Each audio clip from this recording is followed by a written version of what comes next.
बच्चों लोग आज की क्लास में टॉपिक स्टार्ट करने वाले हैं आइसोमेरिज्म। ठीक है, isomerism of organic compound of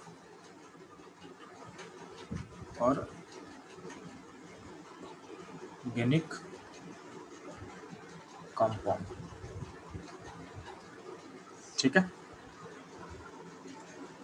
तो सबसे पहले इंपॉर्टेंट चीज आता है कि आइसोमर्स हम किसको बोलेंगे, आइसोमर्स किसको बोलेंगे, ध्यान देना। तो आइसोमर को मैं डिफाइन कर रहा हूँ। Isomers are two different compound are two different compound having same molecular formula, are two different compound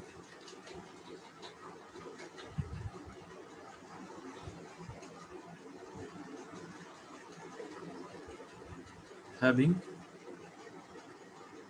same molecular formula. तो isomers are two different compound having same molecular formula. ठीक है, तो ये ध्यान देना, ये हो गया आपका आइसोमर का डेफिनेशन, ये हो गया आइसोमर का आपका डेफिनेशन।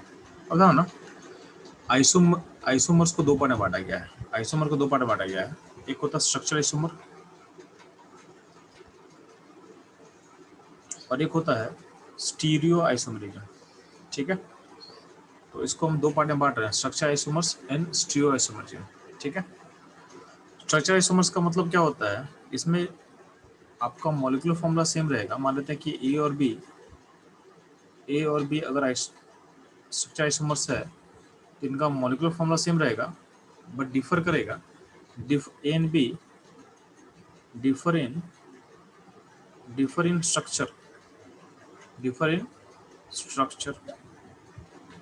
यानी स्ट्रक्चर में कुछ ना कुछ अलग होगा। तो ए और बी का क्या है, सेम क्या होगा, सेम मॉलिक्यूलर फॉर्मूला होगा, सेम होगा मॉलिक्यूलर फॉर्मूला, बट डिफर होगा। तो डिफर कहाँ होगा, डिफर होगा स्ट्रक्चर में। तो ए और बी को हम बोलेंगे कि ए और बी आर स्ट्रक्चर आइसोमर्स। ठीक है, सिमिलरली स्टीरियो आइसोमर्स का मतलब क्या होता है, इसमें जो ए और बी का हम बात करते हैं, तो ए और बी का सेम होता है molecular formula, same molecular formula होता है, इवन स्ट्रक्चर भी सेम होता है, तो बोल सकते हैं a and b have same structure. ठीक है, बट ए बी डिफर कहाँ करेगा, तो ए बी डिफर करता है, जैसे स्टीरियो आइसोमर्स के अंदर दो पार्ट होता है, एक होता है ज्योमेट्रिकल, एक होता है ऑप्टिकल। तो ज्योमेट्रिकल आइसोमर का मतलब होता है कि ए और बी डिफर कहीं तो करेगा ना। स्टीरियो आइसोमर्स में ए और बी का सेम होता है मॉलिक्यूलर फॉर्मूला एंड सेम होता है स्ट्रक्चर फॉर्मूला, डिफर करता है स्पेस को ओरिएंटेशन में। ज्योमेट्रिकल रहेगा तो ज्योमेट्रिकल का मतलब होता है ए और बी डिफर करेगा कहाँ पर, जो डिफर करता है ओरिएंटेशन इन स्पेस,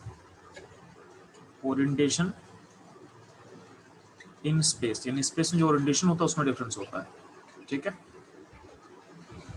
तो ये हो गया जब ज्योमेट्रिकल आइसोमर्स होगा, यानी ए बी का सेम मॉलिक्यूलर फॉर्मूला होगा और सेम स्ट्रक्चर फॉर्मूला होगा, डिफर होगा ओरिएंटेशन इन स्पेस, उसको हम लोग आगे समझेंगे। ये डिफरेंट जो बोल रहे हैं, ये डिफरेंस किस पे बोला गया है। ठीक है, सिमिलरली अगर बात करते हैं ऑप्टिकल आइसोमर्स पे, इसका मतलब होता है कि ए और बी का सेम मॉलिक्यूलर फॉर्मूला होगा, सेम स्ट्रक्चर फॉर्मूला होगा, बट डिफर कहाँ करेगा, तो बोला गया डिफर करेगा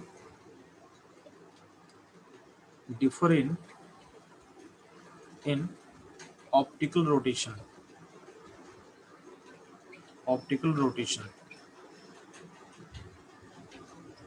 ऑफ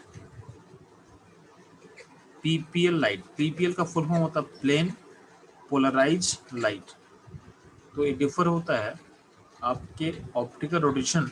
अब ऑप्टिकल रोटेशन क्या होता है, इसको हम आगे सीखने वाले हैं। ठीक है, ये सब हम लोग आगे सीक्वेंसली सीखने वाले हैं।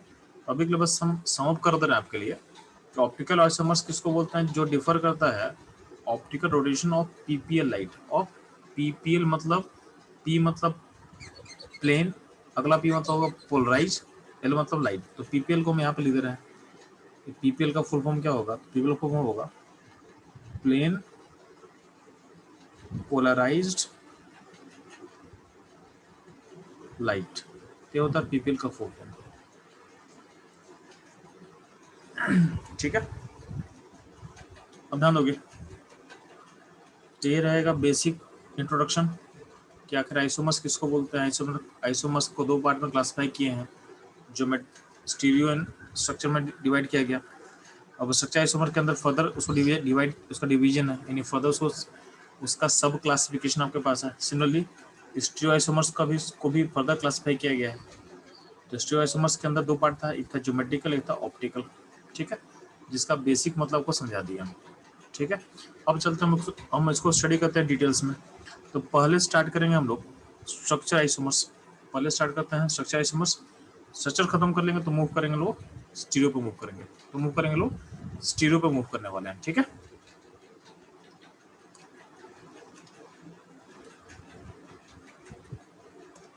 तो ध्यान ना, सबसे पहले अपना पॉइंट रहेगा, यानी सबसे पहले हम लोग स्टडी करने वाले हैं स्ट्रक्चर आइसोमर्स पे। ठीक है, तो जो स्ट्रक्चर आइसोमर्स होता है बच्चों लोग, इसको फर्दर इसका क्लासिफिकेशन किया गया है 5 पार्ट में। ठीक है, 5 बोले या 6 बोल सकते हैं हम लोग। तो बोला कि चेन आइसोमर्स बोला गया है। ठीक है, कुछ को चेन आइसोमर्स बोलते हैं, कुछ को हम बोलते हैं पोजीशन आइसोमर्स बोलते हैं, कुछ बोलते हैं हम लोग रिंग चेन आइसोमर्स बोल देंगे। ठीक है, कुछ को बोलते हैं हम लोग फंक्शनल आइसोमर्स, कुछ को बोलते हैं मेटा आइसोमर्स, मेटामर्स बोलते हैं मेटामर्स, कुछ को बोलते हैं टॉटोमर्स। ठीक है, तो ये इतना क्लासिफिकेशन जो हम लोग जानते हैं। अब इसमें जो ध्यान है ना, इसमें मोस्ट इम्पॉर्टेंट जो क्लासिफिकेशन है वो टॉटोमर्स है। ये टॉटोमर मोस्ट इम्पॉर्टेंट क्लासिफिकेशन है, इससे क्वेश्चन आने का चांस रहता है। ठीक है, तो हम लोग इसको 1 बाय 1 करके इसको कवर करते हैं। तो ध्यान है ना,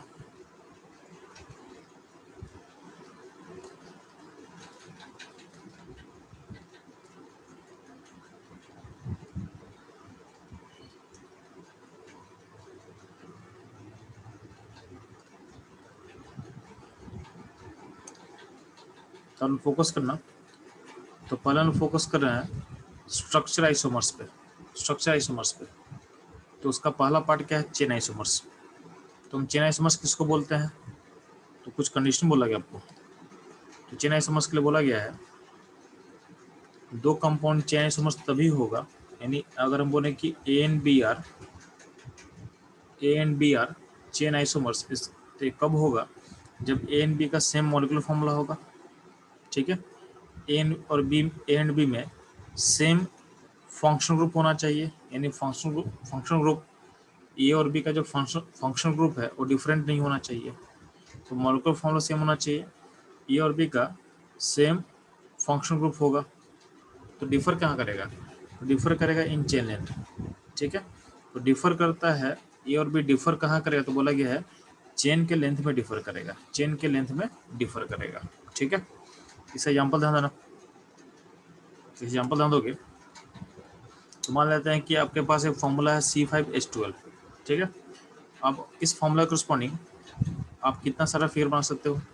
इस फॉर्मूला के रिस्पॉन्डिंग हम 5 फिगर ड्रॉ कर सकते हैं। ठीक है, तो यहाँ पे C5H12 के रिस्पॉन्डिंग 5 फिगर हम ड्रॉ कर सकते हैं। ठीक है, तो 5 फिगर क्या क्या है जी? तो पहला फिगर ऐसा बन सकता है, सेकंड फिगर ऐसा बनेगा, और थर्ड ऐसा बन सकता है। तो इन गौर करना, इन तीनों में अगर तुम कार्बन का चेन काउंट करते हो ना, तो इसमें पहले वाले में 5 कार्बन का चेन काउंट कर सकते हो, यानी सेकंड वाले में मैक्सिमम जो लॉन्गेस्ट चेन होगा कितने का? 4 का होगा, और थर्ड में क्या होगा? 3 का होगा। तो इन तीनों कंपाउंड का फॉर्मूला तो सेम ही है ना, सबका फॉर्मूला तो सिमिलर ही था। ठीक है, बट देख रहे हो कि सब में चेन लेंथ अलग अलग आ रहा है, और सबका सब अल्केन फैमिली का पार्ट है, यानी सारे का फंक्शनल ग्रुप सेम है, तो फॉर्मूला सेम है, फंक्शनल ग्रुप सेम है। तो यहाँ पे जो अलग अलग क्या हो रहा है? तो अलग हो रहा है, डिफरेंट चेन लेंथ आ रहा है। तो इन जो यहाँ पे तीनों कंपाउंड है, यहाँ दिख रहा है आपको, किंतु ये तीनों कंपाउंड को यानी इनको इसको हम ए बोल दें, इसको हम बी बोल दें और इसको सी बोल दें, तो इस ए बी सी में रिलेशन क्या है? तो इस ए बी सी में रिलेशन होगा फंक्शन, इस ए बी सी में रिलेशन होगा चेन आइसोमर्स का। अगर आपसे क्वेश्चन पूछा जाए कि व्हाट इन इसमें कौन सा आइसोमरिज्म हो, तो बोलोगे आप ये पार्ट होगा स्ट्रक्चर आइसोमर का कि चेन आइसोमरिज्म का। ठीक है, ये रहेगा, ध्यान देना। सिमिलरली आपसे क्वेश्चन पूछा जाए अगर ऐसा, तो अगर मान लेते हैं कि आपके पास अल्कोहल है, यानी फॉर्मूला एक अल्कोहल का फॉर्मूला है, ठीक है, तो इस फॉर्मूला के रिस्पॉन्डिंग हम अल्कोहल ऐसे बना सकते हैं। और अल्कोहल यानी ये दो कंपाउंड हम लिख रहे हैं आपके सामने, ये दो कंपाउंड हम लिख रहे हैं, ठीक है, ठीक है। इस फॉर्मूला के रिस्पॉन्डिंग अब क्या करोगे, दो कंपाउंड हम लिख सकते हैं, एक ए वाला और एक ए वाला, ठीक है। तो इन दोनों कंपाउंड देखना कि दोनों का मॉलिक्यूलर फॉर्मूला तो सेम है, दोनों का मॉलिक्यूलर फॉर्मूला आपको दिया हुआ क्वेश्चन में, तो दोनों में अल्टीमेटली देखोगे फंक्शनल ग्रुप दोनों में सेम है, दोनों में OH है, दोनों अल्कोहल का पार्ट है। अब लॉन्गेस्ट चेन काउंट करोगे तो इस फिगर में आपका लॉन्गेस्ट चेन कितने का होगा, 1 2 3 4 कार्बन का होगा, और सेकंड वाले फिगर में आपका लॉन्गेस्ट चेन कितने कार्बन का होगा, तो 1 2 3 कार्बन का होगा, ठीक है। तो लॉन्गेस्ट चेन डिफर कर रहा है दोनों में, इसका मतलब ये दोनों क्या होगा, दोनों कंपाउंड आपस में क्या होगा, चेन आइसोमर्स कहलाएगा, चेन आइसोमर्स कहलाएगा, ठीक है। सिम्पली ध्यान दोगे,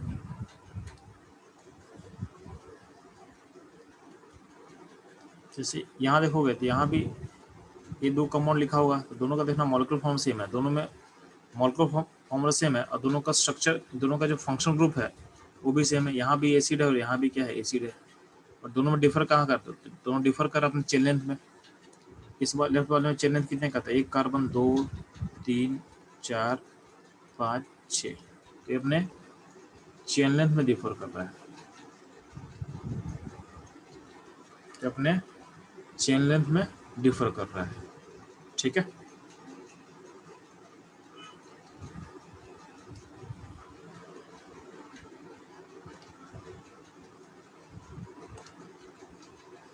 तो ध्यान ना,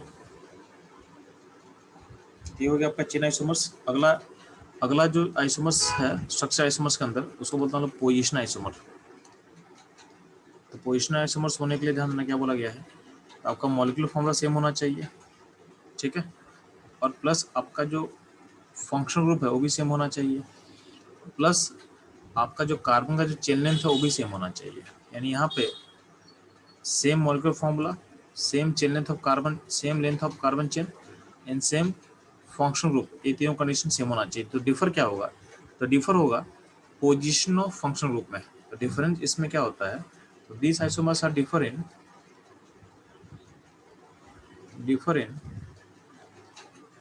position of these isomer are differ in position of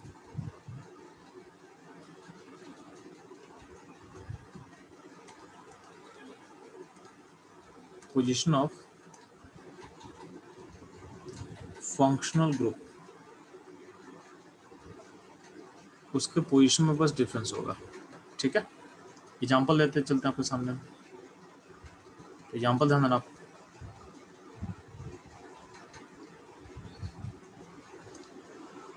example सामने ध्यान देना, आपका दिया हुआ है C3H7X, ठीक है, C3H7X, यहाँ पे X, यहाँ पे जो X है, यहाँ पे X मतलब कोई फंक्शनल ग्रुप लिख सकता है। तो नॉर्मली देखो, नॉर्मली कुछ भी हो सकता है, तो यहाँ पे बस एग्जांपल बस आपको सम दिया हुआ है और बोला कि यहाँ पे जो X होगा वो ये सब ग्रुप हो सकता है। तो देखो ये सब के अलावा भी और भी कुछ हो सकता है, ऐसा नहीं कि इतना ही में होता है, और भी बहुत सारा हो सकता है। बस यहाँ पे एग्जांपल के तौर बोला कि इस कंपाउंड के लिए हम इसको जूम कर इस्तेमाल लेते हैं, ठीक है। ऐसा नहीं कि बस इतना ही होगा, और भी हो सकता है। बस इस क्वेश्चन के लिए मान लो कि ये सब हो सकता है, ताकि हमको अलग अलग क्वेश्चन लिखना ना पड़े। तो यहाँ पे आपका टोटल क्वेश्चन देखोगे, यहाँ पे टोटल क्वेश्चन क्या होगा, हाइड्रोजन के लिए क्वेश्चन बन सकता है, अमोनिया के लिए क्वेश्चन बन सकता है, OH के लिए क्वेश्चन बन सकता है, OR के लिए क्वेश्चन बन सकता है, ठीक है।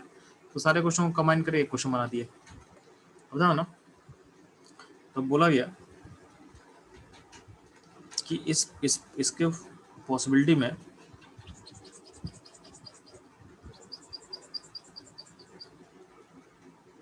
अच्छा ठीक है, इसमें था ना कि इसमें हम x को यहाँ भी लिंक कर सकते हैं और यहाँ पे x को यहाँ भी लिंक कर सकते हैं, बीच में लिंक कर सकते हैं। फॉर एग्जाम्पल अगर मान लेते हैं कि अमोनिया होता तो अमोनिया यहाँ भी लिंक कर सकता था और अमोनिया आप यहाँ भी लिंक कर सकते थे। ठीक है, तो एग्जाम्पल के नीचे आपको दिखा दिया। तो इन दोनों कंपाउंड में गौर करना कि आपका मॉलिक्यूलर फॉर्मूला सेम है, आपका चेन लेंथ यहाँ भी 3 कार्बन का है और यहाँ भी 3 कार्बन का है। ठीक है, यहाँ भी 3 कार्बन का है, तो चेन लेंथ भी सेम है, मॉलिक्यूलर फॉर्मूला सेम है, फंक्शनल ग्रुप भी चेंज है। लेकिन आप देखना कि पहले वाले में जो फंक्शनल ग्रुप है उसका पोजीशन नंबर क्या है, 1 पे है और यहाँ पे क्या है, 2 पे है। तो फंक्शनल ग्रुप के पोजीशन में क्या है, चेंजेस है। जब भी फंक्शनल ग्रुप पोजीशन में चेंज होगा तो उसको बोलते हैं लोग पोजीशन आइसोमर। क्या बोलते हैं, पोजीशन आइसोमर्स। ठीक है, सिमिलरली अब नीचे देखना तो एक फॉर्मूला दिया हुआ C4H8। ये फॉर्मूला आपका अल्कीन का होता है, तो इसमें हम आपका अल्कीन ऐसा ही बना सकते हैं, इसमें अल्कीन ऐसा बना सकते हैं। ठीक है, कुछ लोग चाहेगा तो उसको ऐसे ही बना सकता है, मतलब ये तो दो यहाँ बना सकते हैं, कुछ लोग चाहे तो उसको ऐसे भी ले सकता है। ठीक है, कुछ लोग उसको ऐसा बना के दिखा सकता है। बात समझ में आया? अब ध्यान ना,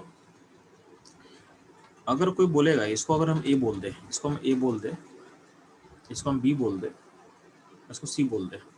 ठीक है, जो नीचे हम ड्रॉ किए हैं, तो ए और बी में गौर करना। तो ए और बी जो गौर करो तो ए और बी में क्या है, चेन लेंथ सेम है, दोनों में डबल बॉन्ड है, मतलब दोनों अल्किन फैमिली का है, यानी सेम फंक्शनल ग्रुप होगा। ठीक है, बट ध्यान देना यहाँ पे पोजीशन नंबर 1 2 3 4 तो नंबरिंग करते हैं तो अल्किन का पोजीशन 1 2 पे है और यहाँ पर नंबरिंग है तो अल्किन का पोजीशन क्या होगा, 2 3 पे होगा। तो आपका अल्किन का पोजीशन चेंज हो रहा है, तो यानी ए और बी में रिलेशन क्या हो जाएगा, ए और बी का रिलेशन हो जाएगा पोजीशन आइसोमर का। वही अगर पूछा जाए कि अगर हम जो सी बनाए हैं, सी और ए में रिलेशन क्या होगा, तो सी और ए में देखना तो ए में ध्यान देना, ए जो सी है, सी में नंबरिंग करो तो क्या होगा 1 2 3। इसमें चेन लेंथ 3 का हो जा रहा है, तो इसमें चेन लेंथ अगर यहाँ पे चेन लेंथ डिफर कर रहा है तो ए और सी में रिलेशन क्या हो जाएगा, तो इसको बोलेंगे हम लोग चेन आइसोमर्स का। क्या बोलेंगे, चेन आइसोमर का, यानी ए और सी में रिलेशन हो जाएगा चेन आइसोमर्स का। सिमिलरली अगर बोलेंगे बी और सी में रिलेशन क्या हो तो फिर से बोलोगे चेन आइसोमर्स का। बी एंड सी क्या होगा, चेन आइसोमर्स होगा। और ए और बी क्या होगा, ए और बी होगा पोजीशन आइसोमर। क्या होगा, पोजीशन आइसोमर्स। ठीक है, सिमिलर ध्यान ना।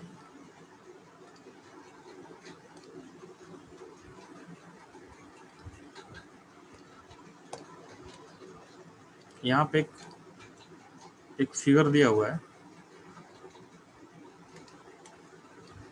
जिसमें मान लो कि बेंजीन में एक कंपाउंड ले लिया और एक कंपाउंड ले लिया, तो इसमें ध्यान देना इसमें सारा कुछ सेम है बट दोनों का पोजीशन बस चेंज कर रहा है। तो ये दोनों को तुम पोजीशन आइसोमर्स बोल सकते हो। ये दोनों क्या, इन तीनों को पोजीशन आइसोमर बोल सकते हो। इसमें क्या हो, सारा चीज़ सेम है बस डिफर क्या कर रहा है, पोजीशन में। रिलेटिव पोजीशन डिफर करा तो क्या होगा, इसको पोजीशन आइसोमर्स में रख सकते हो। तो ये तीनों क्या होगा, आपस में पोजीशन आइसोमर कहलाएगा। ठीक,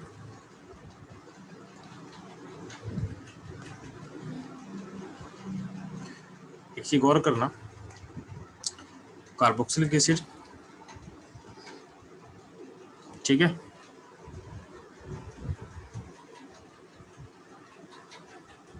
nitrile aldehyde will not show position isomer. इसका लॉजिक समझोगे।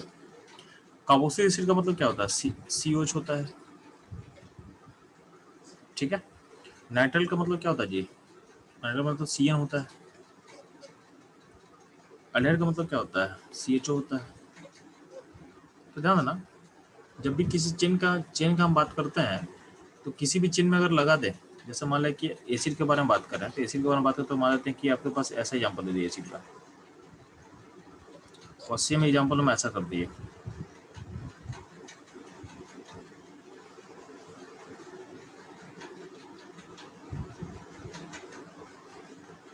एक सेकेंड,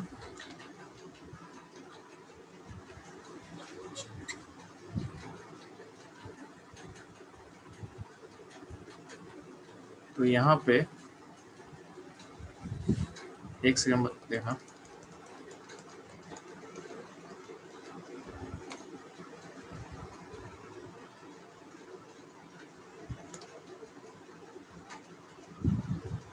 ठीक है, अब इन दोनों में क्या होता है, क्या दिक्कत ना, कि कार्बोक्सिलिक एसिड का जो कार्बन है उसका पोजीशन हमेशा 1 होता है नंबरिंग में, तो यहाँ भी इसको 1 ही लिखेंगे। पॉइंट दिक्कत क्या है कि COH CN अल्डिहाइड में जब भी नंबरिंग करते हैं, जिस भी कंपाउंड में अटैच रहेगा, तो इन ग्रुप का जो कार्बन है यहाँ पे उसको नंबर हमेशा हम 1 देते हैं। तो अगर इसको हम नंबर 1 दे दोगे तो आपका पोजीशन कभी भी चेंज नहीं करेगा। बात समझ में आ रहा है आपको कि अगर इनके इस ग्रुप इन ग्रुप के कार्बन का पोजीशन को अगर 1 दो देंगे, इसका पोजीशन हमेशा 1 ही रहेगा, तो पोजीशन तो चेंज कर नहीं रहा है, तो इसको कभी भी हम पोजीशन आइसोमर्स में इसको नहीं डाल सकते हम। ठीक है, नहीं जाने का लॉजिक समझ में आया, क्योंकि इनका अंदर कार्बन आइटम होता है जिसको हमको नंबर 1 देना होता है। ठीक है, इससे दिक्कत होता है। हाँ, कीटोन में पोजीशन आइसोमर हो सकता है। कीटोन ध्यान है, जैसे मान लीजिए कि कीटोन का बात कर रहे हैं, तो यहाँ पे देखोगे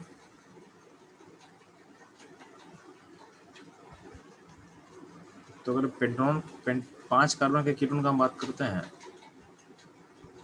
तो एक कंपाउंड ऐसा हो सकता है और एक कंपाउंड ऐसा हो सकता है।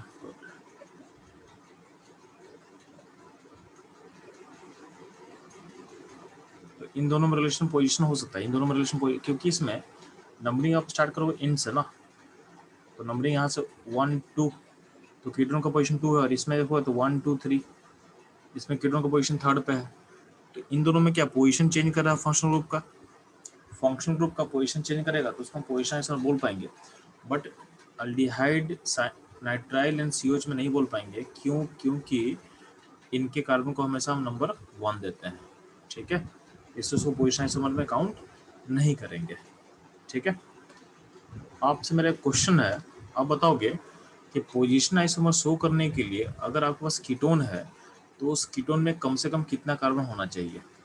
ठीक है, तो क्वेश्चन मेरा समझ आया से, क्वेश्चन क्या है, to show position isomerism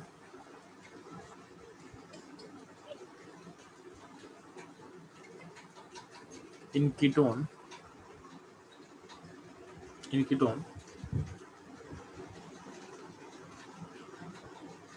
what is the minimum required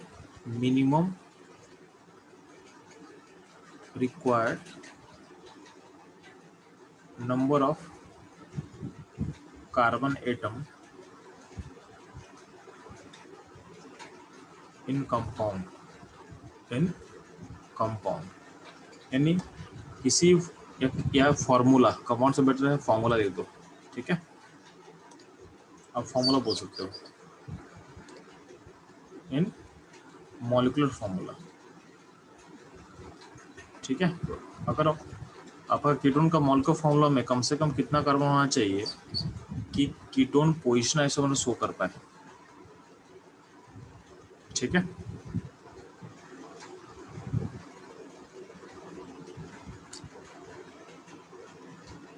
दिशा, मधु, आप लोग दोनों का आंसर सही है। बाकी लोग चलो क्वेश्चन बताएंगे फास्ट। क्वेश्चन सबको क्लियर है? क्वेश्चन में डाउट है तो पूछ सकते हैं आप लोग, और क्वेश्चन में डाउट नहीं है तो मेरे को आंसर चाहिए। प्रत्युषा, आपका भी आंसर सही है।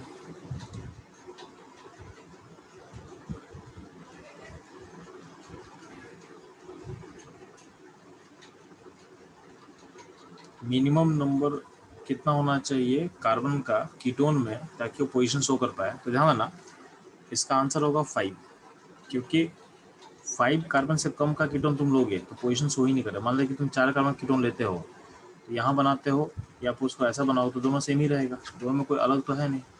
तो 4 कार्बन तक कीटोन लोगे तो उसमें पोजीशन आइसोमर हो ही नहीं सकता है। ठीक है, पोजीशन आइसोमर हो ही नहीं सकता है। ठीक है, 4 कार्बन कीटोन में चेन आइसोमर बना सकते हो आप। ठीक है, आप ऐसा बना लिया, और एक आप नहीं, आई थिंक 4 कार्बन में आपका चेन आइसोमर भी पॉसिबल नहीं होगा कीटोन में। ठीक है, और डिहाइड होता तो कर लेते, कीटोन में नहीं होगा। तो कीटोन में पोजीशन आइसोमर होने के लिए 4 कार्बन कम से कम, सॉरी 5 कार्बन कम से कम चाहिए। इसका आंसर ये तो सेम हो गया, इसका आंसर क्या होगा? इसका आंसर होगा 5। 5 मतलब एक ऐसा कंपाउंड पॉसिबल उसमें है और एक कंपाउंड ऐसा पॉसिबल है। ठीक है, ये ध्यान देना, ये ध्यान देना आपको। बात समझ में आया? तो 4 कार्बन तक पॉसिबिलिटी नहीं है, ये आपको समझ में आ चुका है। नेक्स्ट मूव करता हूँ कुछ लोग फंक्शनल आइसोमर्स में।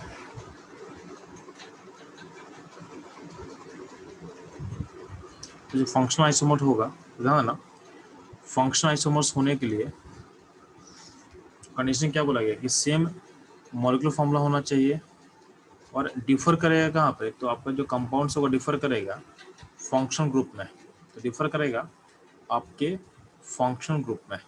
ठीक है, तो कंपाउंड है same molecular formula and differ करेगा कहाँ पे? तो डिफर करेगा आपके फंक्शनल ग्रुप में।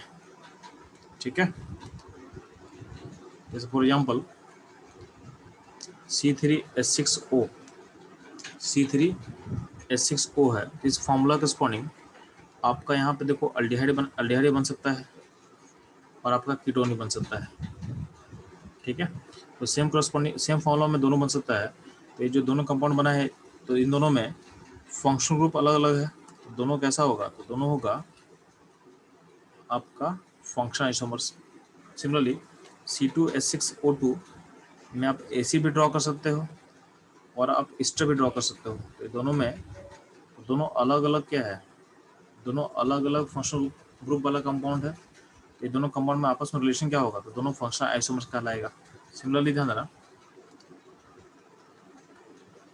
C3CH3NO2 इसमें आपका नाइट्रोमीथेन फॉर्म करता है। ठीक है, एंड CH3ONO, ठीक है, इसमें होता है मिथाइल नाइट्रेट, इसमें होता है मिथाइल नाइट्राइल। तो नाइट्रोमीथेन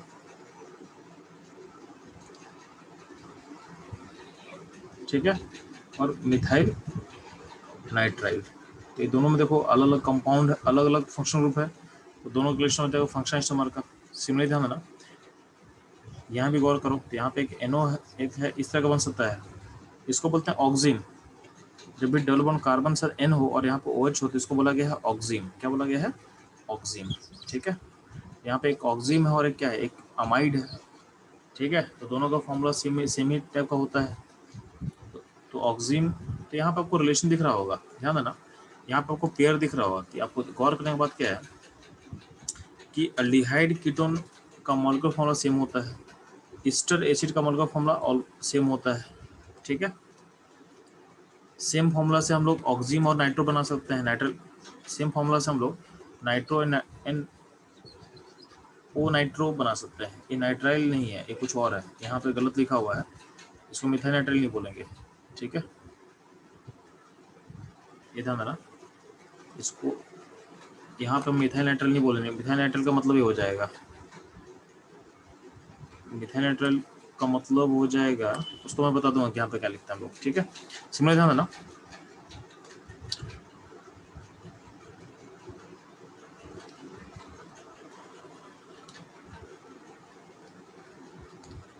C2H5NO में आप ऑक्सीजन भी बना सकते हो और अमाइड भी बना सकते हो। ठीक है, इसमें ध्यान दो, आप सेम फॉर्मूला से अल्कोहल और ईथर दोनों बना सकते हो। तो अल्कोहल ईथर का फॉर्मूला सेम ही होता है, सेम है। ठीक है, इस सीन को बोलते हैं नाइट्राइल। तो नाइट्राइल हो गया और आइसोनाइट्राइल। नाइट्राइल एंड आइसोनाइट्राइल का फॉर्मूला क्या होता है? सेम होता है। तो सेम फॉर्मूला दोनों रिप्रेजेंट होगा, तो दोनों का रिलेशन क्या हो जाएगा? फंक्शनल आइसोमर का, फंक्शनल आइसोमर का। ठीक है, अब आते हैं हम लोग रिंग चेन आइसोमर पे, रिंग चेन आइसोमर्स पे। तो ध्यान देना, रिंग चेन आइसोमर्स का मतलब क्या होता है? ध्यान दोगे, जब भी आपका मॉलिक्यूलर फॉर्मूला सेम हो, जब भी आपका मॉलिक्यूलर फॉर्मूला सेम हो और उसमें से एक एक मॉलिक्यूल हो रिंग में, एक मॉलिक्यूल के अंदर रिंग हो और दूसरे में रिंग ना हो। ठीक है, इन दूसरा ओपन हो और एक में रिंग हो, तो अगर एक रिंग होगा दूसरा ओपन होगा तो उसको हम बोलते हैं रिंग चेन आइसोमरिज्म का पार्ट बोलते हैं। ठीक है, तो बोला गया है जितना भी रिंग चेन आइसोमर्स होता है जी उसको हम फंक्शनल आइसोमर बोल सकते हैं। ठीक है, तो जितना भी रिंग चेन आइसोमर्स होगा उसको तो हम फंक्शनल आइसोमर भी तो बोल सकते हैं। ठीक है, और अल्केन जो फॉर्मूला होता है, अल्केन फॉर्मूला कभी भी ring chain isomers isomer show नहीं करता है, क्योंकि अल्केन वाले फॉर्मूला में आपका रिंग पॉसिबल ही नहीं है। ठीक है, रिंग बनने के लिए अल्केन का फॉर्मूला पॉसिबल नहीं है, तो अल्केन कभी भी रिंग चेन आइसोमर नहीं शो करेगा। ठीक है,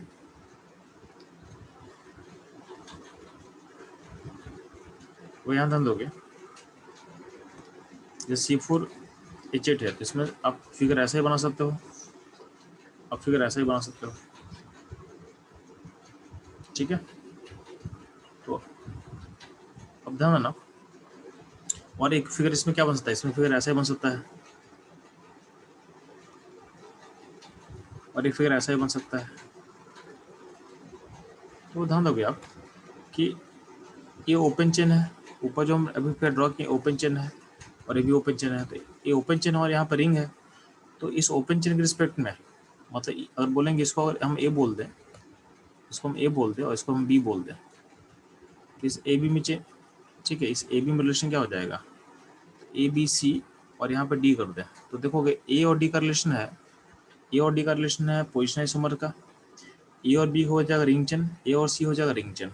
ठीक है, तो ए और बी और ए और सी का जो पेयर है वो आपका रिंग चेन आइसोमर का पार्ट होगा, वो रिंग चेन आइसोमर का पार्ट होगा। ठीक है, इस इवन आप ए फिगर बना सकते हो, इस फिगर में भी क्या है, इसको अगर हम ई बोल दें, तो अगर पूछा जाए कि ए और ई का रिलेशन क्या था, ए और and E are chain isomers, A और ई आर चेन आइसोमर्स, और अगर हम बी और ई बोले तो बी और E R ring chain isomers, ring chain isomers. ठीक है, तो इतना आपको ध्यान देना है, इतना आपको ध्यान देना है।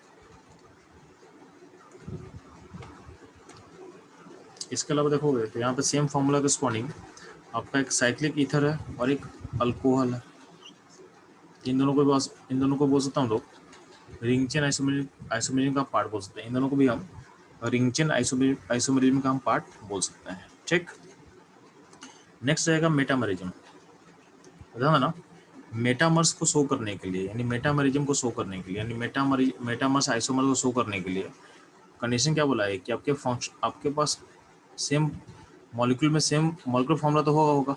प्लस ध्यान देना, आपका फंक्शन ग्रुप ऐसा होना चाहिए जिसके दोनों साइड अल्काइल चेन हो।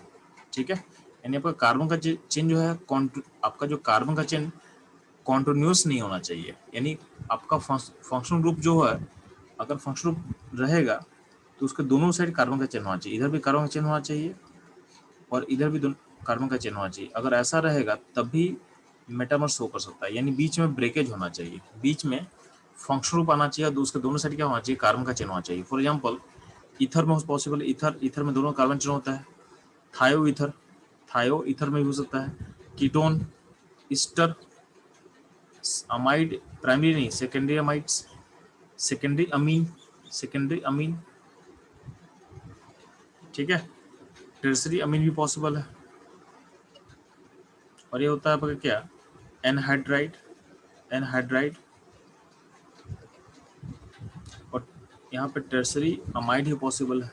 ठीक है, इन सब फंक्शन ग्रुप में मेटामर आ सकता है। ठीक है, तो मेटामर कब हम बोलेंगे, तो बोला गया है कि अगर फंक्शनल ग्रुप के दोनों साइड अगर अल्काइल चेन का लेंथ अलग अलग होगा, अल्काइल चेन का अगर लेंथ अलग अलग होगा यानी कार्बन का नंबर दोनों से अगर अलग अलग होगा, ठीक है, पहले वाले से, तो हम बोलते हैं कि उसको मेटामर बोलेंगे।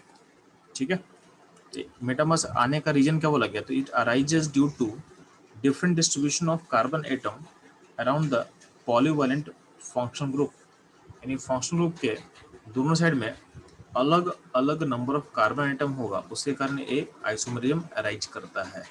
ठीक है, अब ध्यान दें, इसको एग्जाम्पल से आपको समझाते हैं हम। ठीक है, जैसे मान लेते हैं अच्छा ध्यान देना, एक यहाँ पे थोड़ा सा मिस्टेक हो रहा है, इसमें गौर करना आप लोग। ये जो कीटोन है ना, कीटोन जो बोल रहा है, तो कीटोन मेटामर शो नहीं करेगा यार, ठीक है? क्योंकि कीटोन जो है ना, कीटोन ब्रेक नहीं करता। मान लेते हैं कि हमको चाहिए दोनों अलग अलग, तो अगर कीटोन होता तो कीटोन में था ना, कीटोन में अगर हम कार्बन चेन काउंट करते हैं ना, तो पूरा का पूरा चेन कॉन्टिन्यूस है, इसमें ब्रेकिंग नहीं हो रहा है, मतलब ये चेन काउंटिंग एक साथ हो जाएगा, 1 2 3 4 5 एक साथ काउंटिंग हो जा रहा है। तो कीटोन को हटा देना है यार, कीटोन को यहाँ से हटा दोगे, यानी कीटोन नहीं होता है, कीटोन से मेटामर पॉसिबल नहीं होता है, तो कीटोन को मैं हटा दे रहा हूँ, ठीक है? आपके नोट्स में मैं भेजूंगा, तो उसको अब हटा के सोचना है, कीटोन को हटा के आपको सोचना है, ठीक है? कि कीटोन से आपका मेटामर्स फॉर्म नहीं करता है। तो यहाँ पे ये भी कर सकते हो, कीटोन भी ऐड कर दोगे, ठीक है? कीटोन भी आप ऐड कर दोगे कि कीटोन मेटामर्स शो नहीं करेगा। बात समझ में आ रहा है?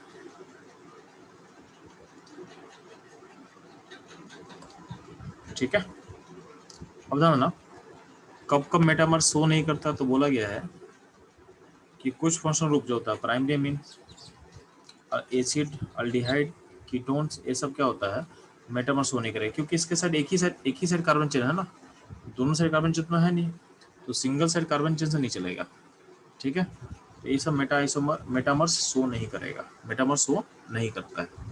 अब हम लोग एग्जाम्पल पे आते हैं, जैसे मान लीजिए ईथर का बात कर रहे हैं, तो ईथर में अगर अगर हम फॉर्मूला ले, तो इस ईथर में देखना, तो इस ईथर में दोनों साइड देखोगे दो दो कार्बन है, और सेम फॉर्मूला करस्पॉन्डिंग एक साइड 3 कार्बन है, एक साइड 1 कार्बन है, तो देखोगे तो कार्बन का डिस्ट्रीब्यूशन दोनों साइड हो रहा है ओ के अराउंड, ऑक्सीजन एटम के अराउंड जो कार्बन का डिस्ट्रीब्यूशन है दोनों मॉलिक्यूल में अलग अलग है, दोनों मॉलिक्यूल में क्या है, अलग अलग है। तो डिस्ट्रीब्यूशन ऑफ कार्बन जो है दोनों साइड क्या है, अगर डिफरेंट होगा तो उसको हम क्या बोलेंगे, उसको बोलेंगे कि मेटामर्स कहलाते हैं। यहाँ पे ये दोनों आपस में क्या होगा, मेटामर कहलाएगा, क्या होगा, मेटामर कहलाएगा, ठीक है? तो ये ध्यान देना आप लोग। तो मेटामर का कंडीशन समझ में आया आप लोग को, ठीक है? इसमें और एग्जाम्पल लिख लेते हैं। तो नीचे में अमीन, सेकेंडरी अमीन लिया हुआ है, तो सेकेंडरी अमीन में ध्यान ना, इस NH2 के अबाउट, इस NH के अबाउट दोनों साइड दो दो कार्बन है, और यहाँ पे क्या है, इस NH के अबाउट दोनों, एक में 1 कार्बन, एक में 3 कार्बन है, तो यहाँ भी देखोगे तो डिस्ट्रीब्यूशन ऑफ कार्बन है दोनों साइड अलग अलग हो रहा है, ठीक है? बात समझ में आ गया इसको? तो इन दोनों में रिलेशन क्या बोलेंगे, मेटामर्स बोल सकते हैं। उसके नीचे आपके सामने एक एग्जाम्पल दिया हुआ है, एग्जाम्पल क्या है ध्यान देना बच्चे लोग। तो यहाँ पे देखोगे कि यहाँ पे एक कंपाउंड एसिड है और एक कंपाउंड ईस्टर है, इसको मेटामर का पार्ट नहीं है, दोनों क्या किसका पार्ट होगा, ये दोनों फंक्शनल आइसोमर का पार्ट होगा, क्योंकि इसमें फंक्शन ग्रुप अलग अलग आ गया। मेटामर्स में क्या बोला गया कि फंक्शन ग्रुप क्या होना चाहिए, सेम होना चाहिए, ठीक है? तो अलग अलग हम नहीं बोलेंगे, ठीक? सिमिलर देखोगे यहाँ पे ये अमीन और इस अमीन को मेटामर नहीं बोलेंगे, क्यों? क्योंकि ये प्राइमरी अमीन है और ये सेकेंडरी अमीन है। तो primary amine and secondary amine are two different functional group. Primary amine, secondary amine and tertiary amine जो होता है वो डिफरेंट क्या होता है, फंक्शनल ग्रुप में काउंट करते हैं उसको हम लोग। इन दोनों का रिलेशन क्या हो जाएगा, रिलेशन हो जाएगा फंक्शनल आइसोमर का, ठीक है? तो मेरा क्वेश्चन आपसे है कि find find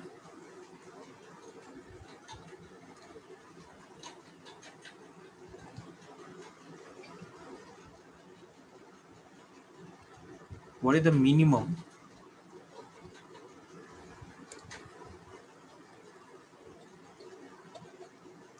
number of carbon atom in ether to show metamerism।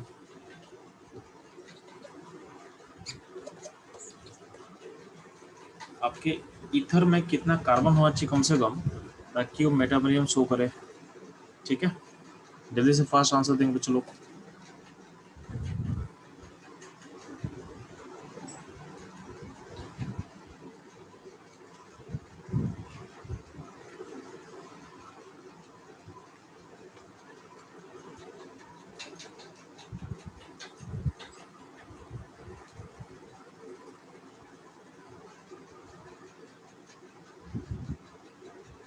दिशा अपने आंसर को रिव्यू कर दोबारा।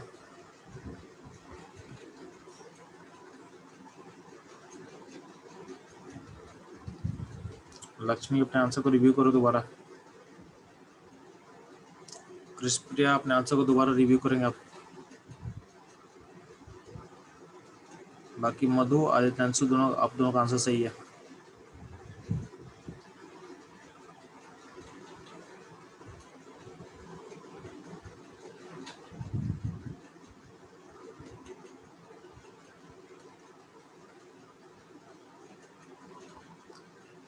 दिशा दोबारा रिव्यू करें आंसर को, मिस्टेक हो रहा है आपसे भी।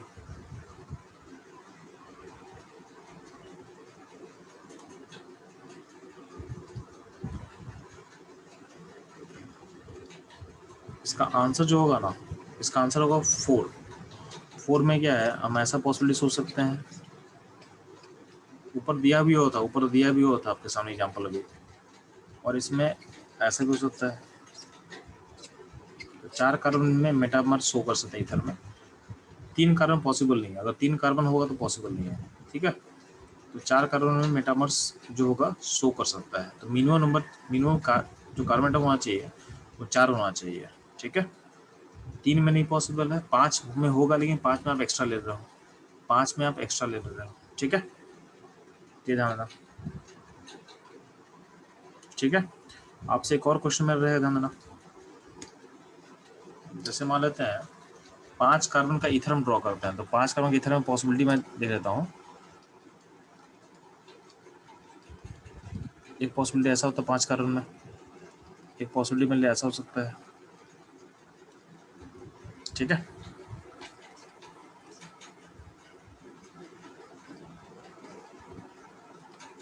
एक पॉसिबिलिटी मैं ऐसा ले सकता हूँ, ठीक है।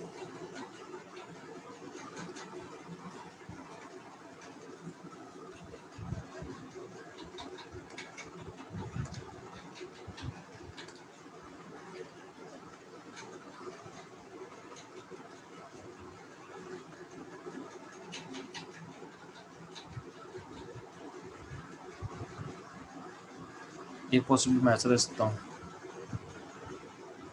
ठीक।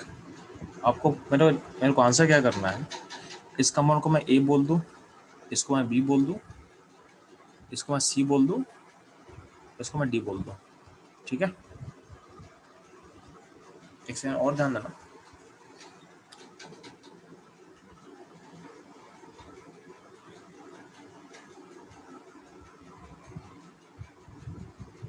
ठीक है, एक और मैं क्वेश्चन दे रहा हूँ,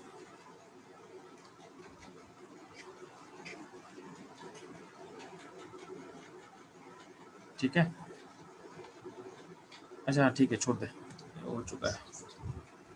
मेरे को बताना आपको कि find relation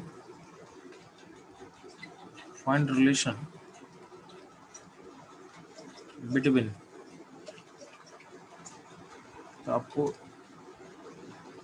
A and b में रिलेशन बताना है कि कौन सा आइसोमर्स होगा, ए और बी। आपको बताना है बी एंड डी में, बताना है बी एंड डी में कौन सा रिलेशन होगा, ठीक है। तो ए और बी और ए और डी में बताएंगे, ठीक है। सिमिलरली बताओगे a and c, a and d में बताओगे रिलेशन क्या होगा। आपको ए और डी का रिलेशन बताना है, ये इसमें कौन सा रिलेशन होने वाला है, ठीक है। ए बी, बी डी और ए डी का रिलेशन बताएंगे फर्स्ट।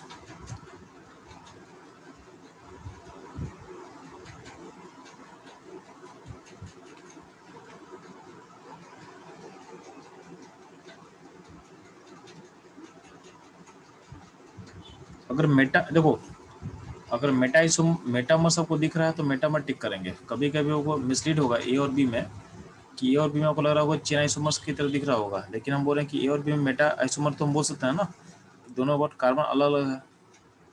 तो उस केस में ए और बी को आपको क्या करना है, आपको मेटा आइसोमर्स का पार्ट मानना है, ठीक है। दोनों के अबाउट चेन अलग अलग है, उसको चेन मत बोलना, उसको मेटामर्स बोलना, ठीक है।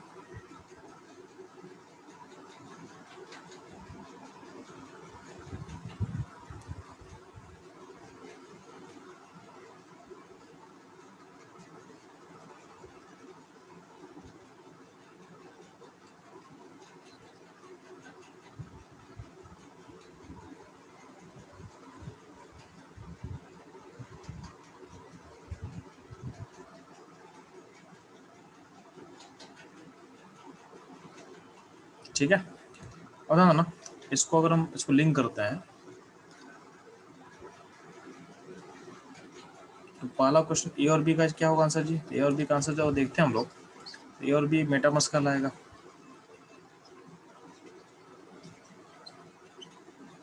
ठीक है, ए और बी मेटामर्स का लाएगा, अलग अलग तुम्हारा है।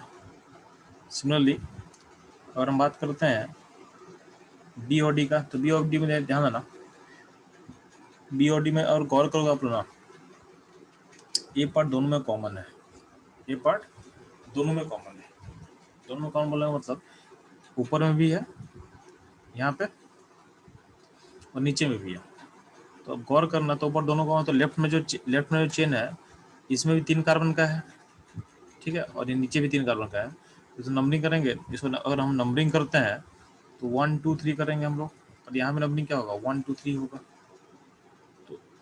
तो 3 कार्बन का चेन लेफ्ट में भी है, राइट में है। इसका मतलब क्या होगा, बस आपका जो सब्स्टिट्यूएंट है, यानी जो OCC जो है, जो इसको बोलते हैं हम लोग सब्स्टिट्यूएंट्स यानी ब्रांच, तो ब्रांच का बस नंबर पोजीशन चेंज हो रहा है। तो बी और डी क्या हो जाएगा, पोजीशन आइसोमर्स हो जाएगा। इसको मेटामर्स हम नहीं बोलेंगे, ये पोजीशन आइसोमर्स हो जाएगा। ठीक है, ये गौर करना आप लोग। बाकी ए और डी का हम बात करते हैं, ए और डी में कार्बन चेन अलग अलग है, तो ए और डी को आप मेटामर्स बोल सकते हो,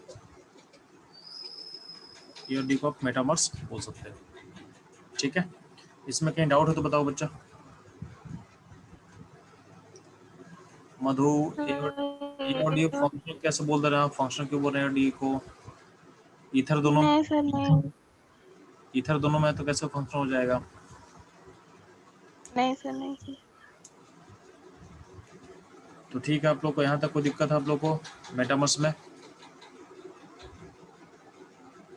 सर ए एंड बी को चेन आइसोमर नहीं बोल सकते? हम क्या बोले, मेटामर्स चेन बोल सकते हैं, लेकिन अब उसको मेटामर बोला जाता है। ठीक है, उसको मेटामर बोला जाता है। अगर डिफरेंट दोनों से कार्बन चेन अलग हुआ तो मेटा और चेन तो का पार्ट तो बना ही सकते हो आप, लेकिन उसको मेटामर्स बोला जाता है। उसको मेटामर्स बोलेंगे। बात समझ में आ गया? Yes sir. ठीक है,